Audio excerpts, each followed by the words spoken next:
Okay student, welcome to our channel tuition वाला। और मैं चंद्रशेखर यादव आपको पढ़ा रहा हूँ क्या 10th NCERT मैथ्स। तो अगर आपको ये लेक्चर पसंद आता है तो आपको करना है सब्सक्राइब, लाइक और फर्दर नोटिफिकेशन के लिए आपको क्या करनी है, प्रेस बेल आइकन। सो ठीक है, हम आज का टॉपिक इसी के साथ स्टार्ट करते हैं।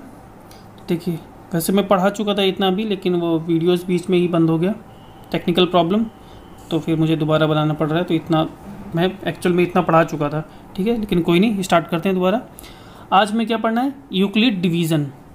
यूक्लिड डिवीज़न पढ़ना है हमें, यूक्लिड विभाजन। और यूक्लिड डिवीज़न में हमें क्या दो चीज़ें पढ़नी है, कौन कौन सी, यूक्लिड्स डिवीज़न लेमा, यूक्लिड विभाजन प्रमेयिका, और दूसरा क्या पढ़ना है, यूक्लिड्स डिवीज़न एल्गोरिथम। यूक्लिड विभाजन एल्गोरिथम, एल्गोरिथम मतलब कलन विधि। अभी समझते हैं क्या है कलन विधि। तो हमें ये दो चीज़ पढ़नी है, एक तो पढ़नी यूक्लिड विभाजन प्रमेयिका और दूसरी यूक्लिड विभाजन एल्गोरिथम। तो देखो, ये प्रमेयिका क्या होती है।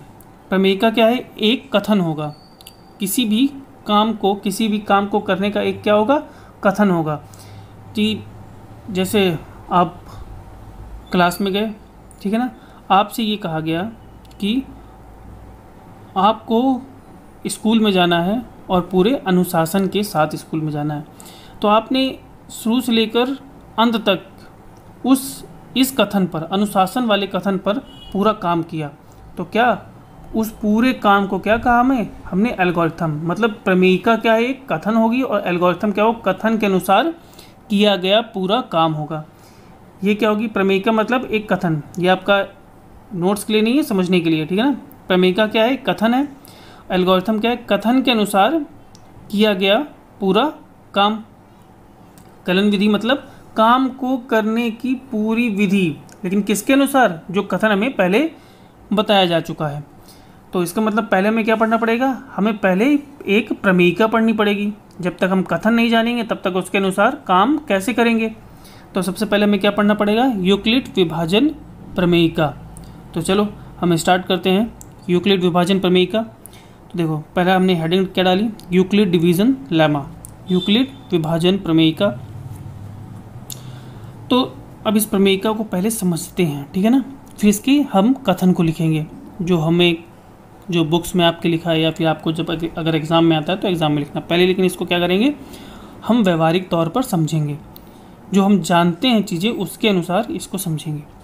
देखो, हमने 8 था, 8 का भाग किस में दिया, 30 में। मतलब 30 को विभाजित कर रहे हैं हम किससे, 8 से। तो देखो 8 या 24 और शेषफल क्या बचा, 6। तो देखो, यहाँ समझने वाली तीन चीज़ें हैं। तीन चीज़ें कौन सी, एक तो 8 है, एक 30 है, एक 3 है और एक 6। ये चार चीज़ें हैं, सॉरी, 8, 30, 3 और 6। इनकिन चारों के अलग अलग नाम होते हैं। जैसे 8 को क्या कहते हैं, भाजक। जो भाजित करे उसे क्या करेंगे, भाजक, यानी जो डिवाइड करे उसे क्या कहेंगे, डिवाइज़र, ठीक है। और 30 क्या है, 30 को हम कहते हैं डिविडेंट या भाज्य। जो विभाजित हो या जो भाज्य हो, जो जिसको भाजित करें वो क्या कहलाएगा, भाज्य। जिसको भाजित करें, जो विभाजित हो रहा हो वो क्या कहलाएगा, भाज्य। मतलब जो डिवाइड हो रहा हो वो क्या कहलाएगा, डिविडेंड, ठीक है ना। ये हो गया डिवाइज़र, ये हो गया डिविडेंड। अब ये 3 क्या है, देखिए 3 तो हम क्या जानते हैं, भागफल जानते हैं ना। ये क्या हमारा भागफल। भागफल को इंग्लिश में क्या कहते हैं, कोशिएंट, ठीक। अब ये बचा 6 हमारा क्या है, शेषफल, ठीक है। शेषफल को क्या कहते हैं, रिमाइंडर। तो फिर अब फिर से देखिए, 8 क्या कहेंगे, 8 कहलाएगा हमारा भाजक यानी डिवाइज़र। 30 क्या कहलाएगा हमारा, डिविडेंड यानी भाज्य। 3 क्या कहलाएगा हमारा, भागफल यानी कोशिएंट। और 6 क्या कहलाएगा हमारा, शेषफल यानी रिमाइंडर। तो इतनी सारी चीज़ें हो गई। अब देखो, अब अगर हमें लिखना हो 30, समझिएगा, 30 इक्वल, तो हम कैसे लिखेंगे, 8 का 3 बार भाग गया है, तो मतलब 8 × 3 और 6 शेषफल बचा है, प्लस 6, ये तो हुआ 8 3 24, 24 6 30, ऐसे तो लिखते हैं। मतलब अगर 30 को लिखना है और हमें 8 का भाग देने पर 30 को लिखना है तो कैसे लिखेंगे? 30 बराबर क्या होगा? 8 गुणे 3 प्लस 6, 8 इंटू 3 प्लस 6। तो देखो ये क्या है हमारा, मतलब अब हमें लिखना चाहे और एक जनरल रूप में, मतलब एक जिसको हम कभी भी यूज़ कर सकते हो। मतलब ये तो एक निश्चित हो गया ना 30, लेकिन हम को उस रूप में लिखना है जिसमें हम कहीं भी उसको लिख सकते हो। जैसे 30 क्या है हमारा? डिविडेंट है, यानी भाज्य है। लिखना चाहें तो भाज्य इक्वल 8 क्या है? भाजक है, भाजक इंटू, और देखो 3 क्या होगा? 3 हमारा क्या है? कोशिएंट है। 3 हमारा कोशिएंट है और प्लस कोशिएंट मतलब भागफल, ठीक है ना? ये हमारा क्या है? भागफल है प्लस शेषफल, यानी dividend equals divisor into quotient plus remainder. इतनी सी बात समझ में आई आपके? ये बात समझ में आई या नहीं? ये बात समझ में आई? तो देखिए, अगर हम माने हमारे पास कोई संख्या, कौन सी? कोई एक संख्या, मतलब एक पूर्णांक संख्या। अब देखिए पूर्णांक क्या होता है, तो पूर्णांक हम इससे पहले वाले लेक्चर में पढ़ चुके हैं। तो अगर आपको अगर ये लेक्चर कर रहे हो तो इसके पहले वाला लेक्चर ज़रूर करें, क्योंकि वो ज़रूरी है, ठीक है ना? तो सबसे पहले आपको कहाँ जाना पड़ेगा? ये ट्यूशन वाला जहाँ पे लिखा होगा, जब आप ये लेक्चर ओपन करोगे तो ट्यूशन वाला लिखा होगा नीचे चैनल का नाम। इस ट्यूशन वाला पे आप क्लिक करोगे तो आप जाओगे मेन पेज पे। वहाँ पर आपको देखना ऊपर लिखे होंगे सारे ऑप्शन होंगे, तो एक जगह लिखा होगा प्लेलिस्ट, ठीक है? प्लेलिस्ट लिखा होगा, उस प्लेलिस्ट में आप क्लिक करोगे तो पूरे लेक्चर आपके खुल जाएंगे। 10th NCERT मैथ्स का आपको एक फ़ोल्डर मिलेगा, फिर उसमें क्लिक करना है तो पूरे लेक्चर आपको, मतलब पूरे लेक्चर क्या, अभी तो एक ही लेक्चर हुआ है तो इसके पहले वाला लेक्चर भी इसमें मिल जाएगा, ठीक है? तो चलो, तो अगर हम मानते हैं ए क्या है? एक पूर्णांक है,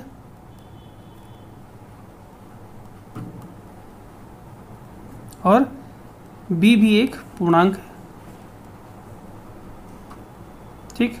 अगर हम कहते हैं इस ए में, ए पूर्णांक जो है, ए क्या है हमारा? डिविडेंड मानते हैं, यानी भाज्य मानते हैं। इस ए में अगर बी का भाग दे रहे हो, इस ए में बी का भाग दे रहे हो, तो इसे देखो किस रूप में लिख सकते हैं? ए में दे रहे हैं बी का भाग, मतलब ए बड़ा है बी से, भाई भाग तो छोटे का ही तो बड़े में जाएगा, तो भाग मतलब ए बड़ा है बी से। अगर हमें लिखना है तो क्या लिखेंगे? देखो ए इक्वल्स, अगर छोटा भी होगा तब भी कोई फ़र्क नहीं पड़ेगा, है ना? लेकिन हम जनरली क्या लिखते हैं? जो बड़ा होता है उसी में छोटे का भाग देते हैं। भाग तो वैसे बड़े का भी चला जाएगा, लेकिन भागफल क्या आएगा? शून्य, है कि नहीं? देखो ए इक्वल टू क्या हो जाएगा हमारा? ए इक्वल टू मतलब डिविडेंड, ये हमारा क्या है? ये हमारा हो गया भाज्य, और ये हमारा क्या हो गया? भाजक। तो भाज्य इक्वल्स भाजक इंटू भागफल, यानी कोशिएंट को लिख दिया हमने Q से, और प्लस रिमाइंडर को लिख दिया R से। अब ये इक्वेशन आपके समझ में आई या नहीं आई? ये समीकरण आपके समझ में आया? ए क्या है? भाज्य। देखिए भाज्य इक्वल भाजक, भाजक हमारा क्या हमने लिखा है? B, जहाँ भाज्य और भाजक दोनों क्या है? पूर्णांक है, इक्वल्स Q और प्लस R। इतनी सी बात समझ में आई? अब देखो यहाँ A और B एक पूर्णांक है, अब यहाँ पर Q भी तो एक पूर्णांक ही होगा, है ना? तो ये लिख लो, जहाँ अभी सिर्फ समझना है आपको, पूरा युद्ध लिखाएंगे जहाँ Q एक पूर्णांक होगा, ठीक? Q क्या है? एक पूर्णांक होगा। अब R, A के बारे में जान गए, एक पूर्णांक है, B के बारे में जान गए, एक पूर्णांक है, Q के बारे में जान गए, एक पूर्णांक है, लेकिन R के बारे में क्या? तो देखो R के बारे में यहाँ शेषफल है, आपने किसका भाग दिया था? 8 का। तो जब 8 का भाग देने से शेषफल 6 बचा है, तो अब हम भाग क्यों नहीं दे सकते? इसलिए नहीं दे सकते क्योंकि ये जो शेषफल है वो भाजक से छोटा है। मतलब शेषफल हमेशा भाजक से छोटा ही होगा। अगर शेषफल भाजक से बड़ा हो गया तो हम फिर से भाग दे सकते हैं, है कि नहीं? जैसे मान लो 8 है, अगर हम यहाँ लिखते 304, तो फिर क्या होता? 8 या 24, यहाँ 6 बचा, फिर हम 4 एक और हासिल ले लेते, ठीक है ना? तो ये 64 क्या हो गया? 8 से बड़ा है, इसलिए क्या हो जाएगा? हम दोबारा भाग दे सकते हैं 64। अब तो भाग हमारा 0, अच्छा ठीक है ना? तो अगर हम यहाँ 8 ले लें तो ज़्यादा अच्छा रहेगा, ठीक है ना? 68 कर लेते हैं, तो यहाँ 64, यहाँ क्या बचा? 4। अब भाग नहीं जाएगा क्योंकि 4 क्या है? 8 से छोटा है। तो यही मतलब शेषफल हमेशा ही किससे छोटा होगा? भाजक से। मतलब अगर हम ए के बारे में जान गए, क्या है? एक पूर्णांक होगा। बी भी क्या है? एक पूर्णांक होगा। क्यू भी क्या होगा? एक पूर्णांक होगा। हमेशा ये पूर्णांक ही तो आएगा, तभी तो शेषफल आ रहा है। अगर दशमलव में हो जाता तो शेषफल कुछ नहीं आता, है ना? तब तो हम आगे करते रहते, लेकिन हम दशमलव में नहीं लिख रहे हैं भागफल, हम शेषफल के रूप में लिख रहे हैं। तो ये क्या जो 3 क्या होगा हमारा? पूर्णांक, मतलब भागफल भी हमारा पूर्णांक होगा। अब आर के बारे में देखें तो जो शेषफल है यानी रिमाइंडर है वो हमेशा भाजक से यानी डिवाइजर से तो बड़ा होगा, ठीक है ना? तो रिमाइंडर के बारे में अगर लिखें तो रिमाइंडर क्या होगा? देखो भाजक हमारा यहाँ पे क्या है? बी है, तो जो रिमाइंडर होगा वो हमारा 0 हो सकता है। देखो यहाँ 0 आया था ना भी 64, तब 0 आया था, या तो 0 हो सकता है, मतलब शेषफल शून्य भी हो सकता है। जब पूरा विभाज्य हो जाए, पूरा भाजित हो जाएगा तो शेषफल क्या हो जाएगा? शून्य हो जाएगा, है कि नहीं? मतलब अगर 8 होता और यहाँ 24 होता तो 8 यहाँ 24 होता और शेषफल क्या हो जाता? शून्य। तो मतलब या तो 0 हो सकता है या फिर 0 से बड़ा क्या हमारा आर, लेकिन बी से जो हमारा भाजक है उससे क्या होगा? हमेशा छोटा होगा, क्योंकि अगर भाजक से बड़ा हो गया तो हम दोबारा उसे विभाजित कर देंगे। तो 0 क्या आर क्या होगा? रिमाइंडर 0 से बड़ा होना चाहिए और छोटा, देखो 0 से बड़ा और इक्वल होना चाहिए। मतलब क्योंकि 0 भी तो होता है और 0 से बड़ा भी होता है, लेकिन छोटा किससे होता है? हमारा किससे? बी यानी भाजक से। अब इसके बराबर भी नहीं हो सकता। अगर यहाँ पे 8 भी होता तो एक बार चला जाता और शेषफल शून्य होता। मतलब सिर्फ क्या होगा? हमेशा छोटा होगा हमारा किससे? भाजक से। जो शेषफल होगा वो हमारा भाजक से हमेशा छोटा होगा, यानी डिवाइजर से हमेशा ही छोटा होगा। 0 से बड़ा या बराबर और डिवाइजर से छोटा। तो आपको इतनी पूरी कहानी समझ में आई है ना? तो अब हम चलते हैं किस तरफ? यूक्लिड डिवीजन लेमा के स्टेटमेंट की तरफ, ठीक है ना? कि आखिरकार ये होता क्या है, ये कथन क्या है और क्या होता है।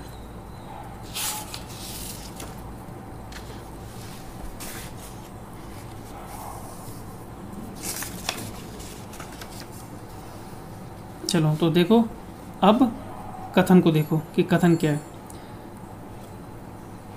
हम क्या पढ़ रहे थे? यूक्लिड डिवीजन लेमा पढ़ रहे थे ना? तो कोई बात नहीं, इसको दोबारा से हेडिंग डालते हैं हम। यूक्लिड डिवीजन लेमा यानी यूक्लिड विभाजन प्रमेयिका, ठीक है? तो चलिए हम इसे स्टार्ट करते हैं। तो पहले इसका क्या लिख लेते हैं? पहले इसका लिख लेते हैं हम स्टेटमेंट कि आखिरकार ये कहती क्या है। मतलब कथन लिख लेते हैं या स्टेटमेंट लिख लेते हैं इसका। अब क्या है इसका स्टेटमेंट? देखो, 2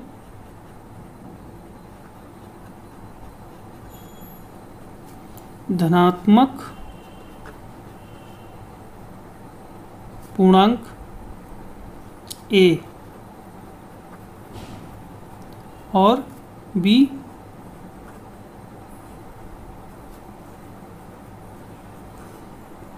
दिए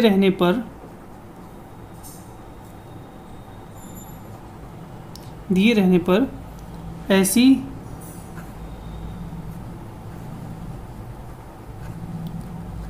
अद्वितीय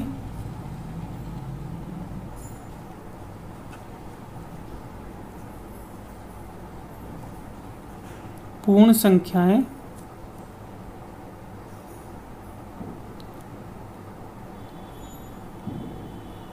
ऐसी, मतलब दो धनात्मक पूर्णांक ए और बी हमें दिए गए हैं।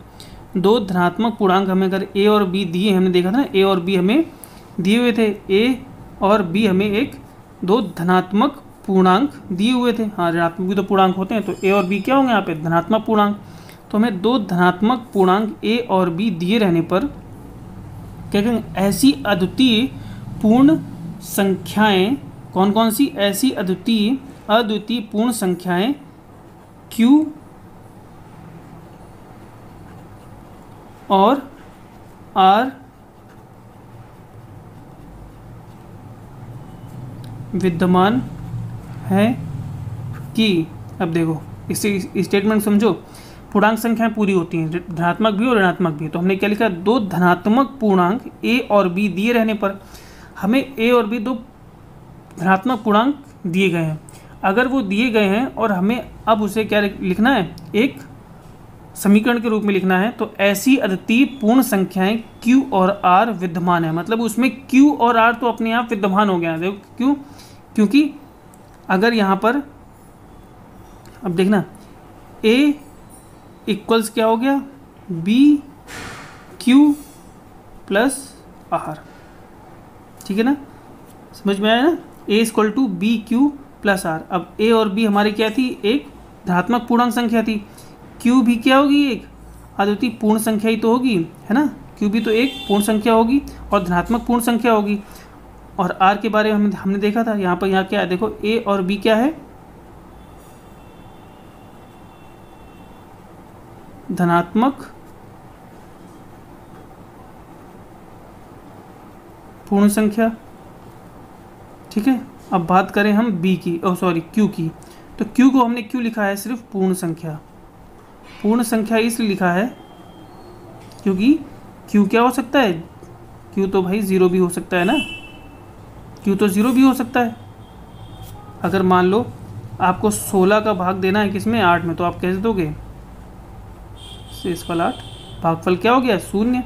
तो क्यू तो हमारा क्या हो सकता है, शून्य भी हो सकता है ना, भागफल क्यू कोशिएंट हमारा शून्य भी हो सकता है। अगर बड़ी संख्या से छोटी संख्या में भाग देंगे तो कोशिएंट क्या हो जाएगा, भागफल शून्य हो जाएगा। तो शून्य क्या होती है, धनात्मक संख्या नहीं है, इसलिए हमने इसको क्या लिखा है, धनात्मक पूर्ण संख्या ना लिख के एक पूर्ण संख्या लिखा है।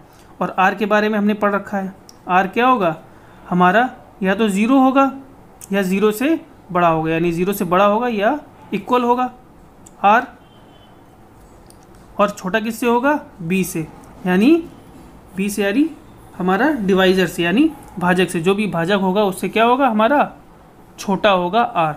तो आपको इतनी बात समझ में आई कि नहीं, है ना। तो देखो यही है पूरा हमारा यूक्लिड डिवीज़न लेमा, यूक्लिड विभाजन प्रमेय। यूक्लिड विभाजन प्रमेय कहती है किसी भी अगर कोई संख्या है, दो संख्याएं हैं, तो उनके बीच में अगर संबंध स्थापित करना है तो वो इस रूप में स्थापित हो सकता है, A equal to B Q plus R. कभी भी देख लो इसी रूप में होगा। अगर आप चलो मान लो जैसे हमने यहाँ पे लिखा है, हमने यहाँ लिखा था ना, मान लो यहाँ पे 20 लिखते, 20 और 8 कर देते, तो अब बताइए इसमें संबंध स्थापित कीजिए। चाहे हम अगर यहाँ पे लेना चाहे 20 इक्वल्स क्या लिखेंगे, 8 प्लस 4, देखो 8 दूनी 16 और 4 क्या हो गया हमारा, 4 हमारा क्या हो गया, शेषफल हो गया। 8 क्या है यहाँ पर, 8 यहाँ पर भाजक है, और 20 क्या है, भाज्य है, और 2 क्या है, भागफल है, और 4 क्या है, शेषफल है। अगर यही उल्टा हो जाए, मान लो 8 और 20, अब देखो 20 का 8 में भाग देना है, तब क्या होगा, 8 इक्वल्स 20 गुणे 0 प्लस 20 का भाग दे रहे हैं ना, प्लस 8 शेषफल। तो यहाँ पर ये क्या है, भाजक हो जाएगा, और ये यहाँ पे क्या हो जाएगा, भागफल हो जाएगा 0, और 8 क्या होगा, शेषफल हो जाएगा, और 8 क्या हो जाएगा, भाज्य हो जाएगा, है ना। ये तो समझ में आ रहा है ना। देखो 8 का भाग हमने 20 में दिया तो क्या हो गया, 8 दूनी 16 और 4 शेषफल बच गया। इसी तरह हमने 20 का भाग दिया किसमें, 8 में, तो 20 0 0, हाँ ये 8। अब देखो r छोटा है ना b से, तो वैसे ही तो अब तो इसको डायरेक्ट वैसे लिख भी सकते हैं, है ना। देखो r हमेशा किससे छोटा होगा, b से। r हमेशा ही छोटा होगा, रिमाइंडर हमेशा छोटा होगा b से, हमेशा ही छोटा होगा b से। किससे, भाजक से। भाजक से हमेशा जो शेषफल है वो छोटा होगा। इस स्टेटमेंट को भूलिएगा मत, ये बहुत ही इंपॉर्टेंट स्टेटमेंट है, ठीक है। देखिए ये तो हो गई आपकी पूरी यूक्लिड डिवीज़न लेमा या यूक्लिड विभाजन प्रमेय का। अब देखिए आते हैं हम किस में, यूक्लिड डिवीज़न एल्गोरिथम में।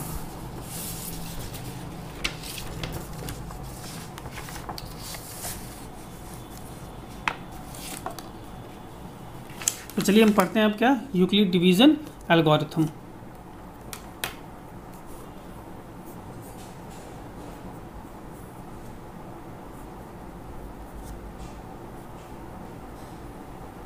यूक्लिड डिवीज़न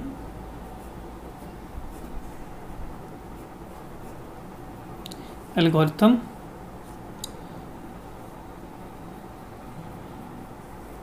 यूक्लिड विभाजन एल्गोरिथम।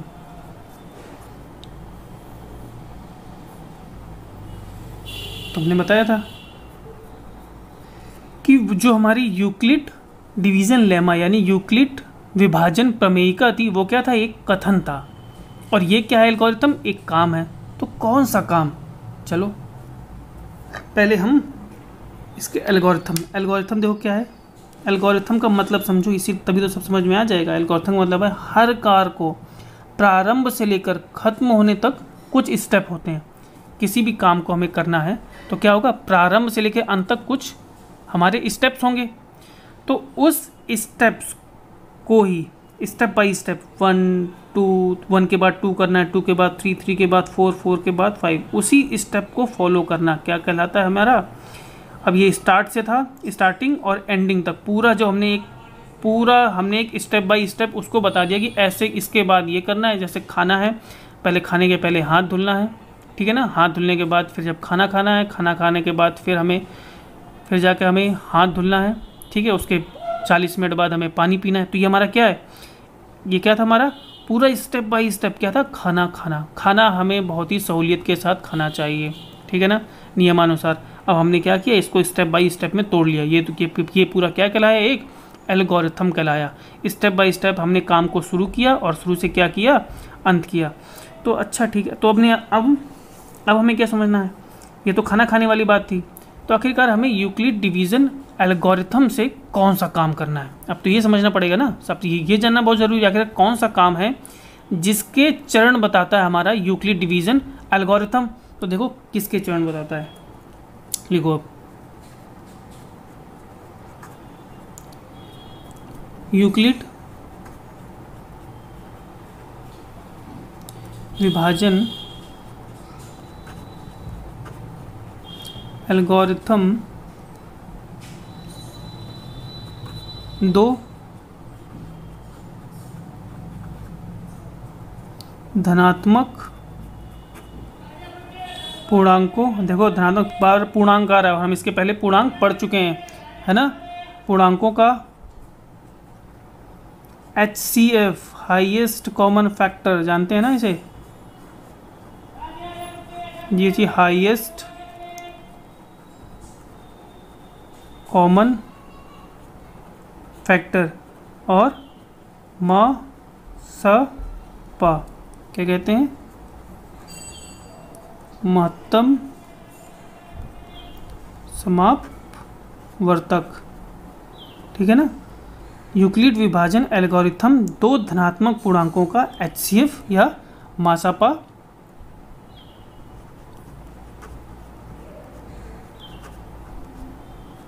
परिकलित करने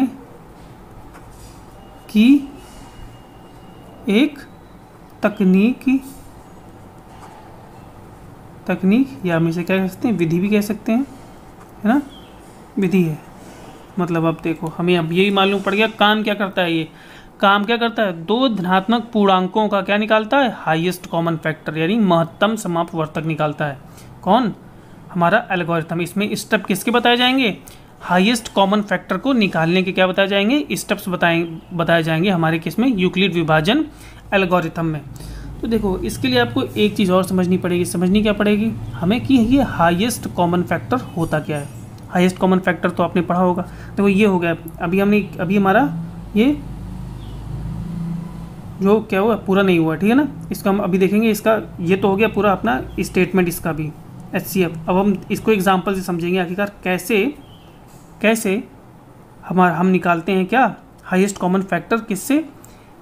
यूक्लिड डिवीज़न एल्गोरिथम से। और किसका यूज़ करके? यूक्लिड डिवीज़न लेमा का यूज़ करके कैसे हम यूक्लिड डिवीज़न एल्गोरिथम में हाईएस्ट कॉमन फैक्टर या मासपा निकालते हैं।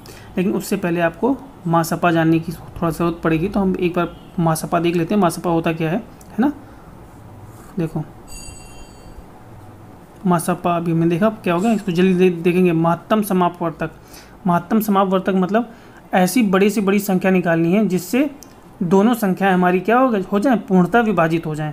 मतलब अगर हमारे पास क्या है, मान लीजिए हमारे पास एग्जाम्पल के तौर पे हम देखते हैं, हमें समझना है कि हमारे पास है 24 और 24 के बाद है हमारे पास 9।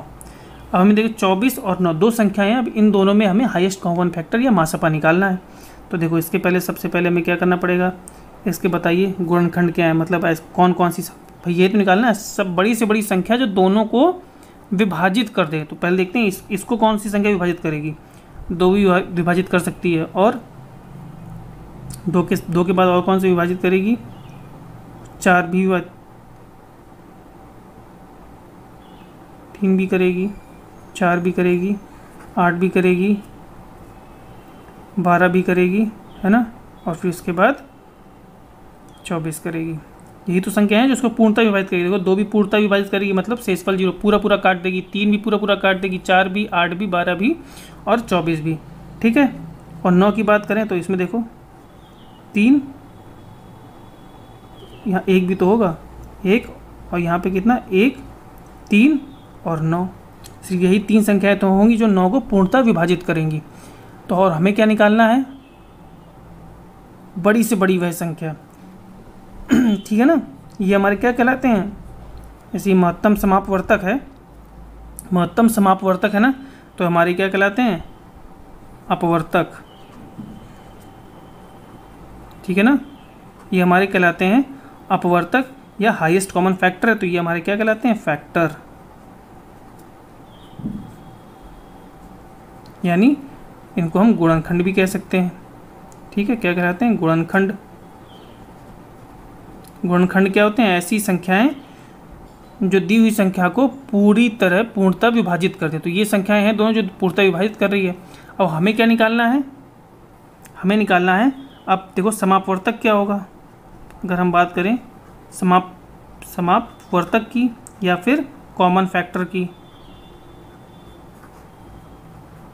तो देखो कौन कौन से हैं इसमें। या तो 1 भी है, दोनों में कॉमन है ना। दोनों में एक समान कौन से अपवर्तक हैं? 1 और 3। तो 1 और 3, लेकिन हमें क्या निकालना है? महत्तम समापवर्तक या हाईएस्ट कॉमन फैक्टर। तो बताओ दोनों में सबसे बड़ा कौन सा है? 3। तो ये हमारा क्या आ गया? 3 क्या आ गया? महत्तम समापवर्तक। मतलब बड़ी से बड़ी वह संख्या जो दी हुई दोनों संख्याओं को पूर्णतः विभाजित करते हैं। तो ये 3 है बड़ी से बड़ी संख्या जो दी हुई दोनों संख्याओं को पूर्णतः विभाजित कर देगी। तो ये महत्तम समापवर्तक समझ में आया। बस हमें यही निकालना है, लेकिन किससे? उस कथन के अनुसार। कौन सा? Euclid division lemma, Euclid division प्रमेयिका का इस्तेमाल करके हमें क्या निकालना है? HCF निकालना है। और इसी पूरे प्रोसीजर को हम क्या कहेंगे? Euclid division algorithm. Step by step जो प्रोसीजर होगा, चरण वाइज, चरण 1, चरण 2, चरण 3, इन पूरे चरणों को मिला के हम क्या कहेंगे? Euclid division algorithm. चलो हम एक एग्जाम्पल से समझते हैं आखिरकार ये कैसे किया जाता है। तो चलो स्टार्ट करते हैं। तो ठीक है, हम एग्जाम्पल लेते हैं। एग्जाम्पल क्या है उस एग्जाम्पल समझने की कोशिश करेंगे कि क्या होता है, कैसे हम यूक्लिड डिवीज़न एल्गोरिथम विधि से हाईएस्ट कॉमन फैक्टर या मासपा निकालते हैं।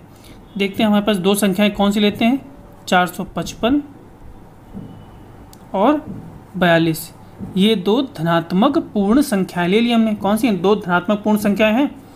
अब हमें क्या करना है? इन दो धनात्मक पूर्ण संख्याओं का यूक्लिड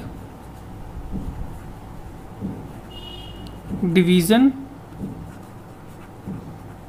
एल्गोरिथम यानी यूक्लिड विभाजन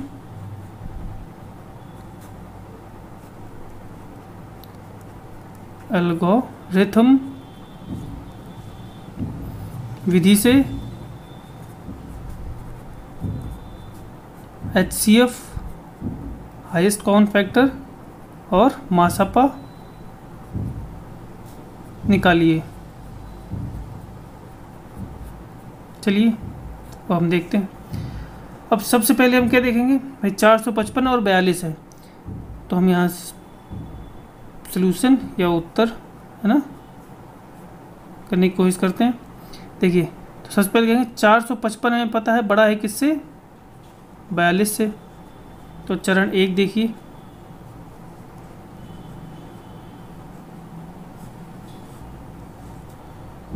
चरण 1 455 और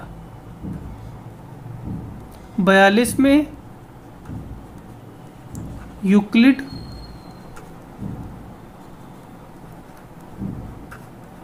प्रमेय का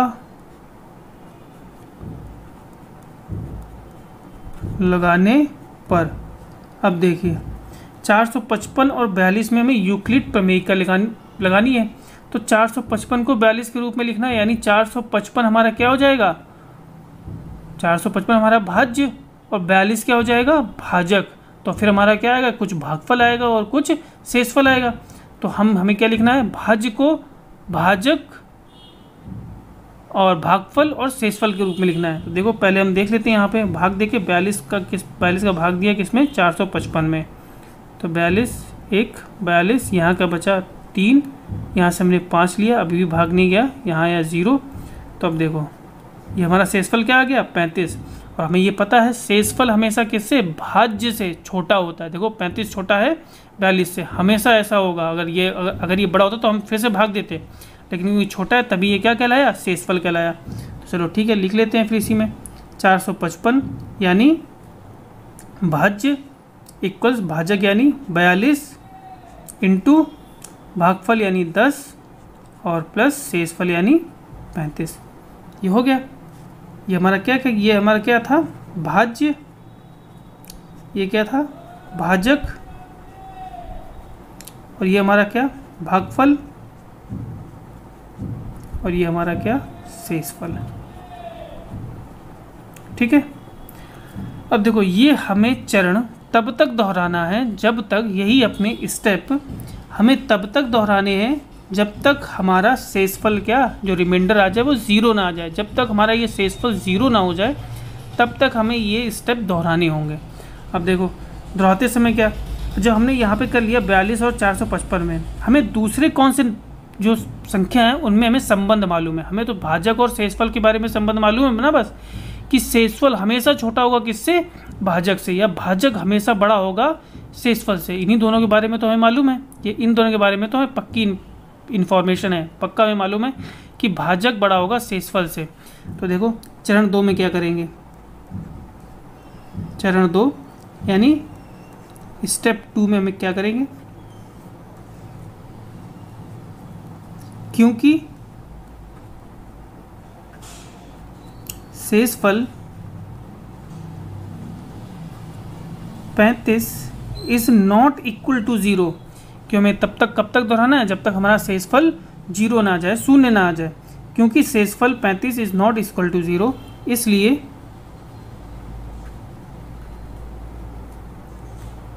इसलिए भाजक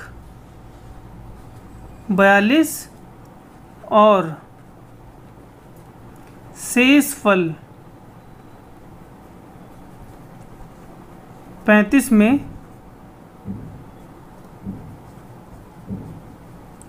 यूक्लिड प्रमेय का लगाने पर। देखो है ना, हमें सिर्फ देखो हमें मालूम है, हमने कहा था ना वो स्टेटमेंट हमेशा याद रखना कि आर क्या होगा, हमेशा छोटा होगा किससे, भाजक से। हमेशा छोटा होगा आर भाजक से, तो हमें किससे मतलब है, सिर्फ शेषफल और भाजक से। इसलिए भाजक 42 और शेषफल 35 में यूक्लिड प्रमेय का लगाने पर। अब देखो इसमें लगाना है तो हमें पता है जो भाजक है वो बड़ा होगा किससे, शेषफल से, तो लगा दीजिए। अब 35 का भाग किस में दे दीजिए, 42 में, तो क्या आएगा 35 से कम 35 और शेषफल क्या बचेगा 7। तो ठीक है, फिर लिख दीजिए 42 यानी अब यहाँ 42 क्या हुआ, भाज्य हुआ। भाज्य इक्वल टू भाजक क्या है हमारा 35, भागफल क्या है 1 और शेषफल क्या है 7। लेकिन अभी फिर से देखिए शेषफल अभी भी हमारा शून्य नहीं है, तो फिर से एक हम लिखेंगे चरण 3 स्टेप 3, क्योंकि शेषफल 7 इज नॉट इक्वल टू 0, इसलिए नए भाजक कौन सा है अब 35 और नए शेषफल 7 में यूक्लिड प्रमेय का लगाने पर। हमें पता है जो भाजक होगा यहाँ पे 35 किससे बड़ा होगा, शेषफल 7 से। तो अब देखिए अब क्या करेंगे, अब क्या हो गया 35 है, 35 में भाग देना है 7 का, तो 35 क्या बन गया भाज्य। तो फिर से लिखेंगे 35 भाज्य इक्वल टू भाजक क्या है 7 और भागफल क्या आएगा 7 पना 35, तो हमारा शेषफल क्या बचेगा 0। देखो हमें 7 का भाग देना है 35 में, तो 7 पना 35 और यहाँ आया 0। अब हमारा क्या आ गया 0, क्योंकि शेषफल इक्वल 0। अब हम क्या लेते थे, हम लेते थे भाजक और शेषफल। अब शेषफल तो हो गया 0, तो बचा क्या सिर्फ भाजक, इसलिए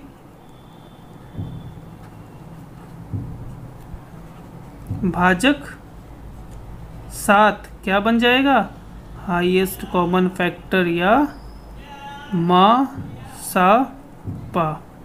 समझ में आया, हमारा क्या निकल आया आंसर, क्या निकल आया 7 होगा हमारा क्या HCF हाईएस्ट कॉमन फैक्टर। जब हमारा शेषफल 0 हो जाए तो बचेगा क्या भाजक और शेषफल ही तो लेते थे हम अगले चरण में, लेकिन अब क्या बचा सिर्फ भाजक। जब अकेला भाजक बचे तो वही क्या कहलाएगा, हाईएस्ट कॉमन फैक्टर या मासा पा। तो ये हो गई आपका क्या चरण, पूरे चरण मतलब इसी स्टेप वाइज जब तक 0 नहीं आएगा तब तक हमें क्या करना पड़ेगा, जब तक 0 नहीं आएगा तब तक क्या करना पड़ेगा, हमें यूक्लिड प्रमेय का लगाकर हमें आगे स्टेप करने पड़ेंगे जब तक हमारा शेषफल 0 ना आ जाओ। जैसे ही शेषफल 0 हो जाएगा तो हमारा भाजक क्या हो जाएगा, अपने आप क्या हो जाएगा, हमारा HCF हो जाएगा किसका 455 और 42 का। ठीक है, तो ये क्या थे हमारे पूरा हमारा स्टेप था। देखो इसमें सबसे मेन बात क्या थी, हमें क्या पता है, हमेशा पता है जो शेषफल क्या होगा वो किससे छोटा होगा, भाजक से। शेषफल हमेशा छोटा होगा भाजक से, तो हमें भाजक और शेषफल ही आगे लेके चलने हैं। और हमें ये मालूम है कि हमें सिर्फ एक ही के बारे में संबंध मालूम है, वो किससे, भाजक और शेषफल के बारे में। तो भाजक तो हमारा शेषफल किससे छोटा है, भाजक से, तो बस भाजक शेषफल ले लिए, फिर नए भाजक शेषफल ले लिए। अब यहाँ पे शेषफल 0 हो गया तो अब क्या बचा, सिर्फ भाजक, और वही भाजक बचा हुआ क्या हो जाएगा, हाईएस्ट कॉमन फैक्टर। तो ये हमारा क्या था, यूक्लिड डिवीजन एल्गोरिथम से या यूक्लिड विभाजन एल्गोरिथम से मासा पर निकालने या हाईएस्ट कॉमन फैक्टर निकालने की विधि। तो ठीक है, नेक्स्ट क्लास में और इसकी प्रैक्टिस करेंगे और जो अपना हमारे दिए हुए एग्जाम्पल है, उदाहरण है, वो भी करेंगे। ठीक है ना, और समझेंगे इसे। तो आज के लिए इतना ही, ओके, थैंक यू। तो अगर आपको ये वीडियो पसंद आया हो, समझ में आया हो, तो आपको क्या करना है, सब्सक्राइब करना है, लाइक करना है और शेयर भी करना है, ताकि अगर मैं मेहनत कर रहा हूँ तो मुझे भी इसका रिज़ल्ट मिलना चाहिए, है ना भाई। बदले में तो मुझे भी कुछ मिलना चाहिए। जितने ज़्यादा सब्सक्राइबर्स होंगे, और सबसे बड़ी बात, अगर 1000 हो जाएंगे तो मैं आपको लाइव पढ़ा सकूँगा, आप भी लाइव पढ़ सकोगे रोज़ाना, ठीक है ना। तो मुझे एटलीस्ट 1000 तक तो पहुंचना ही है, तो इसको जितना ज़्यादा से ज़्यादा हो शेयर करिए, अपने दोस्तों तक पहुंचाइए, और सब्सक्राइब, और उनसे भी कहिए कि सब्सक्राइब करें, पहले पढ़ें फिर सब्सक्राइब करें और लाइक करें, ठीक है ना। Okay, thank you, all the best.